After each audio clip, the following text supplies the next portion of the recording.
Soldats, nounous, musiciens, aides-soignants, les robots sont de plus en plus présents et humanisés. Ils nous fascinent, mais nous inquiètent aussi. Comment sont-ils nés et quel est leur futur ? C'est en 1920 qu'apparaît pour la première fois le mot robot dans une pièce de théâtre de science-fiction écrite par l'écrivain tchèque Karel Čapek. Dérivé du mot slave robota qui signifie travail, corvée, il est utilisé pour nommer un des personnages, un serviteur mécanique à l'aspect humain. Rapidement, d'autres figures robotisées apparaissent. En 1927, les spectateurs découvrent le robot Maria dans le film de Fritz Lang, Metropolis. Avant de devenir des acteurs du monde réel, les robots sont donc en premier lieu des stars de la littérature, des arts graphiques et du cinéma, souvent plein d'humanité, de Robbie le robot à Wall-E, en passant par R2-D2. Ils sont aussi parfois des destructeurs et des ennemis du genre humain, comme les robots de la saga Terminator. Entre-temps, dans les années 50, mathématiciens et ingénieurs se sont intéressés au sujet, tel l'américain Joseph Engelberger, et une nouvelle science a vu le jour, la robotique. Le robot est désormais une machine qui bouge, commandée par un ordinateur. Elle se distingue des autres machines par une capacité propre à décider de son mouvement. Un drone n'est pas un robot dès lors que ses déplacements sont commandés par un humain, un robot ménager encore moins. Au fil des décennies, le robot a trouvé sa place dans de nombreux domaines d'application. Industrie, exploration spatiale et maritime, médecine, etc. Le premier robot du monde réel s'appelle Unimate. Il s'agit d'un robot industriel créé en 1961 par l'inventeur américain George Devol pour les chaînes d'assemblage de General Motors. En 1996, le robot part dans l'espace. Sojourner explore la planète Mars, force son sol et analyse les roches.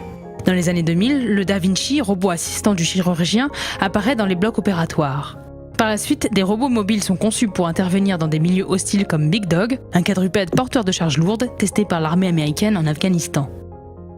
On estime le nombre total de robots industriels dans le monde à environ 1,6 million. Alors que l'on produisait 69 000 robots par an en 1998, nous devrions aujourd'hui dépasser les 200 000 robots par an. À partir des travaux du roboticien australien Rodney Brooks, de nombreux types de robots entrent dans notre quotidien dans les années 2000. Certains imitent les animaux de compagnie, comme Aibo, le chien commercialisé entre 1999 et 2006. Il fait fureur au Japon, malgré son prix élevé. D'autres sont des humanoïdes, c'est-à-dire de forme humaine. C'est le cas d'Asimo, robot d'une grande habileté manuelle et doté de reconnaissance vocale et visuelle. Peu à peu, ces robots amis se perfectionnent, tel le robot peluche Paro, qui interagit émotionnellement avec les personnes âgées ou vient à l'aide des jeunes autistes ou des malades d'Alzheimer. Ou encore Nao, dont une version a été achetée par la ville d'Issy-les-Moulineaux pour ses maisons de retraite. Pepper, au Japon, est comme un membre de la famille. Ce robot parle 17 langues et peut tenir compagnie en conversant pendant 12 heures.